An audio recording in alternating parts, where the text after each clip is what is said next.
Hey, Patrick, welcome to the show. As a way of getting started, give us a little background on Thank you. yourself. Oh gosh, I always want to talk about the fun stuff, but I guess we'll talk about some of the business stuff and some of the fun stuff. So, long time technology guy, never written a line of code in 39 years, but have sold a ton of software and had a handful of companies with some success. So, always on the sales and marketing side, always either on the innovator side or just at kind of the inflection point between innovator and early adopter, and 100% B2B. So I don't know anything about consumer behavior. I'm a horrible consumer myself. Yeah. So I stick in my lane, which is B2B. And personally, dad of two great adult kids who were crazy and fun. And it was a wonderful adventure raising them and fun to watch them kind of come into their own. And not an avid outdoorsman, but kind of a crazy outdoorsman. I have lived in a travel trailer for the last 2 years in the national parks. We hike, snowshoe, and rock climb canyon walls with ropes. Always have to mention that nowadays. And love to be outside. So when I'm not outside, I'm helping folks generally sell technology, but always sell innovation. And when I'm not helping folks sell innovation, then I'm outside. And what do you see as the difference between selling innovative products and kind of early adopter products or mainstream? Yep. So I'm very biased. I love the innovator sector. And so when I'm talking about for the rest of the audience, the innovator sector, what I'm really talking about is kind of whiteboard ideation. Hey, I've got an idea to do something, all the way through, kind of market validation and research, and then the first rev of the product, the second version of the product, and getting out from 0 customers down through kind of the 1 to 3, 4 to 15, 16 to 30, 31 to 50, 51 to 150, and then kind of traction. And so I like the front end of that zero customers, whiteboard ideation to how do we actually convince someone to buy this thing that's a wonderful idea, but yet product wise is not fully fleshed out. And so for me, I find it more intellectually stimulating. I think it's a harder place to sell. I think the part that really works for me is intellectually it's more stimulating. I find that I'm with more kind of open-minded, innovative minds. And it's not to say that someone that's running Walmart or running GE, it doesn't have really big intellectual ideas, but the real nimbleness I enjoy. I think that the fact that the customer really does come on the journey with you, right? So you're really helping them solve a problem at the innovator, or what I kind of call the super innovator, which Yeah. is even the first 1, 2, or 3. You're helping them solve a problem that they've recognized, probably tried to solve themselves, and are really looking for you to show up with help. And this is the final statement, and I kind of could have put a bow around that, right? Which is, I think it's where individual acts of heroism carry the day. So in a really big, really big corporation, it's about procedures, it's about policies, it's about programs, and all scalability, and all very, very important. In the early stage stuff, it's really about individual acts of heroism carrying the day. You can make a difference on the customer side. You make a difference to the customer, with the customer, and obviously generally to your company or that segment of the company that's wrapped around the innovation. And who on the customer side have you typically dealt with? Is it IT? Is it line of business? That that has not changed in the past 39 years. It's really so the whole SaaS model of software delivery has changed in that IT is not as involved. They really now just kind of have to give a blessing and say, yes, that SaaS model that will work in our environment and we're fine. When I was a kid, before this gray hair appeared, we were delivering really big systems because the software was big and chunky and it had impact in an IT organization. So you had to engage with them. But very infrequently in my space were I involved with IT organizations as the decision maker. They were more a technical supporter of the decision. And basically saying, yes, this will play in our sandbox. So almost always I have tried to search out that business owner who wants to solve a problem, and it's driving her crazy. It's hitting her bottom line, and she's trying to do something, or top line, and she's trying to do something about that. So I want a business owner. I love to sell with return on investments, conversations, and stories. It's hard for me to let anyone say, yes, I'm not interested in paying you $2 for something that solves a $100 business problem for me. So I love ROI conversations. So answer your question, business owners. Yeah. Yeah. And what size businesses?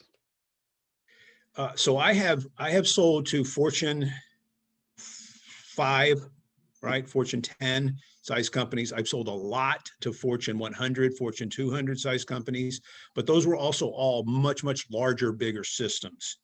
Yeah. I'm trying to think of kind of the smallest company I've actually sold to. So generally the technologies I'm delivering could be a small company. Now that I think about it, could be a 5 or 7 person shop that's doing some work, like in the exploration world. You know, there was a time where really small exploration companies could carve out a niche in a particular geographic area, the shelf of Gulf of Mexico, and go drill a couple of wells and do fine. And early in my career, I sold this crazy, brilliant. It wasn't, I didn't create it, so it's easy for me to say it was brilliant. It's crazy brilliant scientific software for geophysicists in the oil and gas industry. And so, yeah, so some very small companies as well. Yeah. But it's all the same story, isn't it? Right? It's, do you have a problem? Yeah. What's this problem costing you? Oh my gosh, you think this problem is costing you $10. We've talked about it now for a week, or depending on the size of the transaction, our team of 7 have talked about it for 10 weeks. And you actually thought you had a $3 million a year problem, and you have a $38 million a year problem, right? Or smaller organization could be a $1 million problem a year, and we waterfall the problem out, and we find out, gosh, it has repercussions everywhere, right? And isn't the pain typically latent, where they sense it, but they don't put a name on it yet? Yeah, so I think they may not have put a name on it. There's the early conversations are a lot of hand waving on their part, right? On the customer part. So the customer's always right? It breaks down a bit in the innovation sector. It's really more people talking about almost an emotional pain, right? This is a problem that's driving us crazy. This is a problem that resurfaces every quarter or every year or every 5th transaction, whatever their situation is, every 5th patient perhaps. And then you have to sit down with them. And that's kind of when I said before about going on the journey, right? You're really building the story out. It's not just Socratic, right? It's actually storytelling with the customer, so you can flesh out the gestalt of the problem, right? Because otherwise they're just looking at the tip of the iceberg. And when you get in there and you try to solve it, it's like, oh my gosh, we had no idea it was this big of a problem, and we've only scratched the surface. And how do you separate yourself from them solving it with an existing approach, labor, another app, build it themselves? There was a time, I'm laughing because there was a time when 15 or 17 years ago, we were selling these really, really large ERP bolt-on systems. So it truly bolted technology onto SAP or Oracle's install base. So these were Fortune 100 companies, because that's all they could afford, those companies back then. And when I would give the second or third meeting, right before I would give a price, or the day I would give a price, so maybe we've had 3 or 4 interactions with a prospect, and I would say, oh, by the way, when we leave the room, your IT organization is going to tell you that we're going to charge you $20 million and they can build it for $250,000. And first of all, they can't. Second of all, IBM, Hewlett Packard, General Electric, and Whirlpool are customers of ours. They have pretty smart IT organizations as well, and they couldn't build it for $250,000. So please don't go down that path. But if you do, call us if it doesn't work out for you. So, it's kind of an interesting kind of delicate dance you do, right? Because you're really, I think in sales, people have all sorts of notions of what we do in sales, right? And people say, oh, Patrick's really great. He could sell ice to an Inuit. And I'm like, an Inuit doesn't need ice from me. I can't sell that. I can sell something to someone they need. And for me, all we ever do is just help people make decisions. That's it, right? We give them enough information.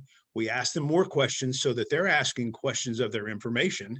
And we're getting to a point where we say, okay, around this topic, we've had enough conversation. I've answered all the questions I can imagine. If you don't have any more, I would like for you to either engage with me commercially or give me a hug and go away. And I can live with both. And that's kind of the way I think of sales. Otherwise, you just go crazy because it's all that competitive win-loss. And you know, I think I probably engaged in that when I was younger. But over time, you kind of get to the, hey, you know, let's have a great time with this, and let's really empower and make people more able to do their jobs and make them a hero 9 to 5. So um, I think that, you know, part of the challenge that we still run into is big organizations. So if you have a really large customer, they'll have an entire group that's set up for innovation. And when you come in with something that's innovative, they say, oh, go talk to our innovation group over in corporate. This is not ubiquitous. I'm sure there are places where corporate innovation group and operations really get along well, but it's been my experience that 100% of the time they don't. And the operations person says, I don't want to talk to those people because they're graded on a different scale than me. I'm graded on what I deliver today, tomorrow, the next day, in this quarter. They're delivered on something that seems amorphous. And they have brought us 7 innovation projects that have not gone anywhere. I don't have time for that. So when I try to sell to the operations people who have the business problems, I try to sell with business problems. Even I learned that early when I was selling scientific software. I wasn't as smart as all these scientists, so I needed to find business problem and have the scientists help me communicate the message. And so, wrapping up, I promise on that question. And so but I think it's a huge question because it's that dance you have to do, right? Because you're always going to be pointed to innovation. You're often initially kind of recruited into the conversation through innovation. If they turn out to be kind of a gatekeeper, then, oh my gosh, how do I scrape away from these people, honor what they need? They brought me into the deal. I don't have anything against them personally. They're never going to write a check. They're never going to write a lot of checks, right? They're certainly not going to write a big, huge check. And that's what keeps you in business. So how do you get over to the business owners and honor everyone in that dance? And it's a bit of a challenge. It's just the last thing. I've been doing this so long, and I do a lot of advising. And when I'm advising, people kind of are waiting for me to give them the answer. And sometimes I'm like, look, I still struggle with those problems too, right? Pipeline management's pipeline management, right? So it's a lot of rigor. Well, that's it, because you're there for a certain period of time, and when you leave, they go on with their lives, right? So it's all of that, right? I remember we built this, and again, when I say we, the really smart guys on the team built this beautiful, brilliant knowledge management software package the startup that was part of. And this was pre-Google, pre-Facebook, obviously, and it looked an awful lot like a Facebook inside the corporation, inside the firewall. It's really brilliant stuff that Bruce put together, and it was really all one guy kind of visioned this up. And all he did was he looked at how information was moved around and how knowledge was moved around in an organization offline, and how do we then put that into kind of relational using computers and such. And really, again, it looks an awful lot like some of Facebook and even what LinkedIn has morphed into. And I remember there was a company that you may have read about or heard down in Houston, where I'm originally from, called Enron. And we had our 6th or 7th meeting, long 2-3 hour meetings with the chief knowledge officer of Enron. And we were 3 guys literally in a garage, 3 guys in a garage, 7 meetings, chief knowledge officer, number 5 in the company of Enron. Left that building, came down to Smith Street in Houston. My co-founder was so excited. He was beside himself. He said, oh my God, that went fantastic. And I said, I'm never going back in that room again. And he said, what, are you crazy? They're loving us. I said, all they're doing is talking about all of our ideas, right? They're sharing our ideas. We haven't moved them. I've trial balloon closed 100 times. They've never moved towards any kind of a commercial conversation. And it is, right? You never know what they're saying once you leave. You never know what they're communicating, which is why, again, that whole dance that we do, example with the innovation group and the ops group, you've got to communicate with both. You can't expect that one's going to carry the message to the other the way you want it to. And I think, and that you didn't ask this, but I think this is really important on this topic. When a problem comes up, The people you're working with will kind of matriculate that problem up to executive management. But when you solve the problem, they don't go back with the same veracity and say, oh, yes, Patrick solved that problem. He's a great guy, right? All the executive remembers is the last time I heard Patrick's name, he was a problem, right? And so you've got to make sure those messages are going. I think that's a brilliant, brilliant question that we should all ask, of ourselves as we're going. Am I making certain that I'm communicating across? Because frankly, we really just want to talk to people that want to talk to us. And that's a problem in sales. Yeah, because mostly in sales, we'll talk to anybody who will talk with us. It's a trap. Yeah, It's it a is a trap, trap. Yeah. right? It's a real trap. And if you've got if you've got someone, it's why I used to always, in the innovation side of sales and such, the golf game as an example. I don't think the golf game carries a lot of weight. I don't think people that generally live in and around the innovation side are taking time from work to play golf. They may be great avid golfers, but they, in the workplace, they're really about innovation, and they're literally geeked about it. And so I think that I think you just have to always be careful of, why is someone hanging out with you, right? Are they hanging out because you've got the great country club, because you both like steak, you both like the Steelers, or because you're actually trying to solve a problem? Or they just like to talk about technology, like Enron. Yeah. And so, that's the thing, again, there's, I'll repeat myself in saying that's another thing I tell startups, but early stage companies, and this is a big chunk of the book that I'm finishing right now, is that, one of the problems you have, I just had this conversation literally 7 minutes ago with an investor in a startup that's struggling. And I said, the problem you guys have is you think you have 100 transactions in your pipeline, and you probably have 3 transactions and 97 conversations, because you're the guy in high school with the cool car in the parking lot. Everybody wants to come out and talk about and look at the new cool car, right? But then the other problem we have with innovators is, a lot of times they're not just interested in talking about cool stuff, but they're also not capable of buying, right?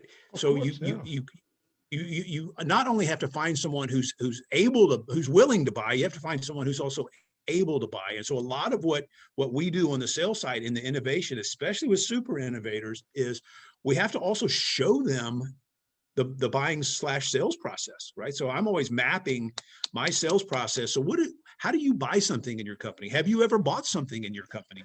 Right? Right? Do you know how? Do you know your procurement methods? Right? It's interesting. And that's it, because there's a distinction between curiosity and interest. That and ability to do something about it, right? Yeah. Because the ability for anything over 100K is probably 2 or 3 levels above the people that we're talking to. It is. It doesn't mean that they don't have the ability to influence that decision, because a lot of times 2 or 3 levels above is looking down saying, Jane is my expert. Whatever Jane says, I'm writing the check. But yeah, I think you're right. So for me, it's kind of like, you guys all go over, you smart people all go over and look at the cool technology at the conference. I want a business problem. I want a cost of that business problem. I want a solution. I want a value in terms of dollars to that solution. And I want you to understand how we're unique in presenting that. If I get those 5 across, then I can ask you, why are we not having a commercial conversation, right? But until those 5 are across, we're just having a conversation. And I think that example of the 100 opportunities, because a lot of salespeople look at them as all equal, but only 3 have the chance of closing. Well, so interestingly, it depends on the salesperson, right? A really good salesperson is like, I got 97 conversations. I want them scraped off. I got to get rid of them. I want to focus on these 3, right? Yeah. The problem I have in the early stage company world, in the startup world, is a lot of times you have founders with 0 experience around sales. And I'm literally having lunch tomorrow with a gentleman who's a technical genius. He has built the coolest thing in the world that I've seen in a long time for a specific market. And he is completely convinced that everyone wants to buy this. And by the way, I've never heard that before. No one's bought it yet. No one's bought it yet. Right. So you and me want to say, so if it's so cool, why haven't you sold one? Right.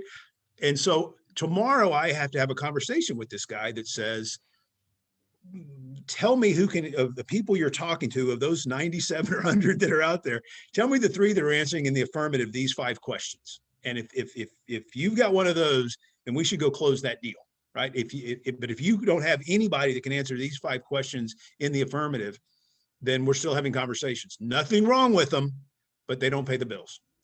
And what are those 5 questions for you? Well, so for me, this is, I oversimplify everything. I don't have a huge brain. I'm more than a little ADHD. And so I have to simplify things so I can keep track. So my value prop statement is 5 statements, questions, whatever you want to look at it. And it's been the same 5 forever. And that is, what's the problem? Pretty simple. What's the cost of the problem? Number 2. Number 3, what's the solution? Number 4, what's the value of the solution? And number 5, how are we unique? Right. So that's my value propositions, value conversations, value questions, however you want to look at them. Now, if I can go just a step further on that, 2 and 4 were cost of the problem, value of the solution. Every marketing company in the world can answer those 5 questions about the company they're marketing. But where I think people break down is the 2 and the 4, and I want to append in terms of real dollars, right? So what's the cost of the problem in terms of real dollars? And what's the cost of the solution in terms of real dollars? Now, that's going to be different for every customer. It's going to be different for every market. It's going to be different for every segment of every customer. It's going to be different for every aspect of every customer's problems that you're solving along the journey of your product, right? As your product matures, you'll be solving more and more big problems. But for me, if you can get the actual dollars on 2 and 4, and it just takes some digging, right?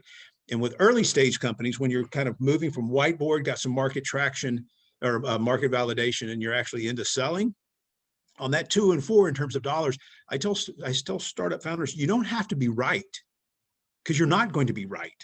Right. But what you want is you want to be able to have a seat at the table for the argument. You want to be able to say, okay, so it's not $2.5 million based upon the conversation we have. It's $1.75 million. My solution's $100,000. Why are we not still talking? Right. And so that's the kind of that's the way I try to do things. And so I take, if I can go one step further, those 5 questions, and that's kind of the centerpiece of all of my marketing, all of my sales conversations, everyone. I want everyone in the company to be conversant in those 5. And I actually say to startup founders and in the companies we invest in, if you're not living in those 5 questions every day, then you're wasting some of your company's time, because there's nothing else matters than those 5, right? If you and get more clear and more clear and more clear. So as your company matures, right? I want to, what's the cost of the problem in terms of real dollars? Let's dig deeper. Let's dig deeper. Let's dig deeper. Right. So that's it. So you're always looking at 2 and 4, the 1, 3, and 5 stay kind of the same. The 2 and 4 change as soon as you get more information. Now we have a customer. Let's get marketing to come back, interview them on 2 and 4. Right now we have another customer. How does that compare to the first customer's 2 and 4? And you're constantly refining that, and you start to build a really, really nice story for your market. Thanks for letting me go that long on that. No, because that is important, because certainly founders and even investors, board members, what I call the bunker people who don't talk to customers. Yeah. Because the market, they've been living without you up until now, right? Well, so I'm not always a cranky old guy, but I remember being in a meeting and coming out, and just everybody in our room, there's 3 of us had flown in. This was in Akron, Ohio, and 3 of us had flown in, and we were leaving, and the 2 guys that were with me were quite a bit younger, not nearly as much experience, and they thought it was just the greatest meeting in the world. And of course, we were talking about features, functionality. And I said, that was the worst meeting. We just wasted an entire day and 2 days to get here and back, right? And they're like, what are you talking about? I said, nobody in that room loses their job if they don't buy. We all lose our jobs if they don't buy, right? If we don't sell enough of this stuff, we go away, the company goes away, but nobody over there, right? Nobody over there loses their job if they don't make a decision to acquire our software. Now, the wonderful thing about that, right? So in the whole judo, use things to your advantage, is I always say the reason we succeed is because we're more well prepared. We'll spend 10 or 20 hours whiteboarding every possible direction a conversation could go. And those people sitting across the table from us, they're in that meeting because it's on their calendar, right? They've given it 10 minutes thought, because it's, which room is it in? right? Right. And all they So care is, what is it? What does it do? yeah, exactly. So you should win because you're better prepared if you have a quality solution, right? And I'm sure you've developed a sense of when you're in those meetings, when it's going to happen versus it Yeah, just being a Barney meeting where you're yeah, just, exchanging ideas and technology and a nice smile and nod conversation. yeah. I had a conversation. We were in a conference in Toronto, and the vice president of sales, wrong person, wrong buyer of this large corporation was introduced to me out at the hallway or the space between the booths. And he said, "What are you doing, Patrick? Nice to meet you. What are you doing?" And I said, "Well, if you'll permit me." And I kind of asked him a few questions and told him a little bit about what we're doing. And then I asked him how his kids were doing, and or do you have children, and where are you from originally, and how are your kids doing? Are they enjoying summer? And it's really nice to meet you. Shake a hand and go away, right? And the guy that introduced me said, "That was 3 minutes. What are you doing?" Right? That guy's the VP of the second largest corporation in this industry. And I said, he answered the first three questions wrong in terms of being an innovator. I'm only here looking for innovators. I gave him a hug, not literally, and I'll come back and visit him in a year or two. I'm not going to help him, and he's not going to help me right now. And it's a really waste of his time. So it's not always that easy, right? Sometimes you're in the meeting and there's 9 people in the room and they've got an hour and they have lunch. And it's like, oh my God. So for me, what I try to do is let people have that technology festival they want to have, right? Or talk about the innovation, talk about the change, and you're there. I believe in being in service to people, and if those people aren't going to buy, can't buy, don't know how to buy, aren't empowered to buy, then let's get some information exchanged and be kind to people and wrap it up and get out as fast as we can without being cold about it. Yeah, Yeah. yeah. And how can you tell when it is just a level meeting without it obviously? Well, so one of the deal I mentioned earlier had really long sales cycles. So we might have a year-long sales cycle. They're $20 million software transactions. So you don't mind a year-long sales cycle. Probably they were 4-month kind of sales cycles generally.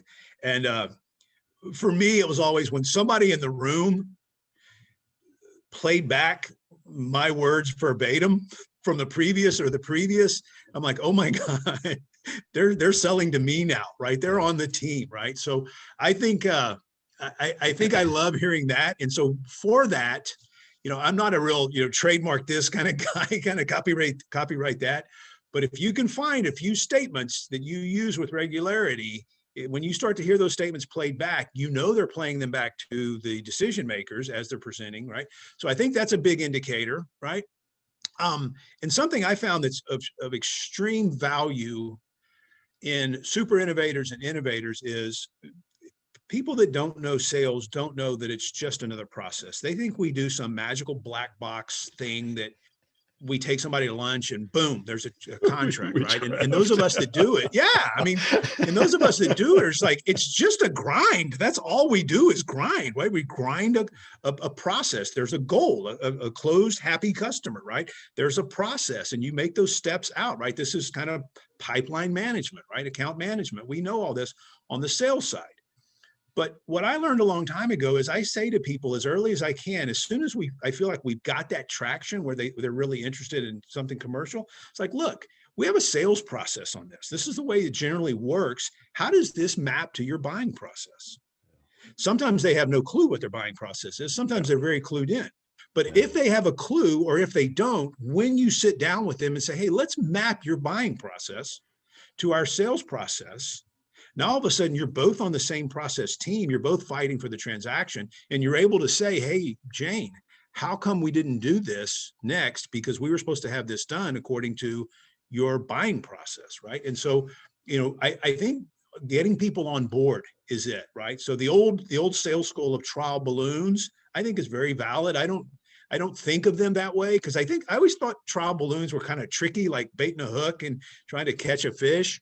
but I think they are looking, they're kind of validation statements, Yes. right? And so that's what I would say is we're having validation statements is when I think, we know we're in. But boy, I tell you, one of my favorite things that I wrote in the book, and I hope people understand this in sales, is there are a handful of times in your career where you have so much control over that transaction that instead of closing it, you go step back in and make that thing 2 or 3 or 5 times bigger than you were discussing, right? You've got to be good at what you do. You better know your game. You better know your customer. You don't want to blow a close, but there are times when you're family enough in that room that you can say, hey, I can add a ton of value for you guys, and you can add some value with some money to our team. Let's have that conversation. And isn't that fun when you can do that? Cool. Hey, Patrick, I really appreciate your Yeah, time today. yeah, absolutely, Where can absolutely. people go to connect and follow you and get your book? So, I'm always easy to find on LinkedIn. It's Patrick L, as in love, right? Tally, Talley. There you go. Thank you. And we just put up a website a few days ago called Selling to Innovators. And the book actually is on that. We have a pre-release for this for your audience. I think it's $7 for the pre-release. It'll go up when it's the final release. But so it's sellingtoinnovators.com and or Patrick L. Talley on LinkedIn is probably the easiest way. And I really appreciate you giving me the opportunity to talk about this. It's such a fun thing. And I think what you're doing is you take a lot of the mystique out of this for people. Yeah. And I think that's really important because people who are managing and who are working with those of us that generate revenue, they should know what we do so they know how to help us and how to keep us from hurting them, right?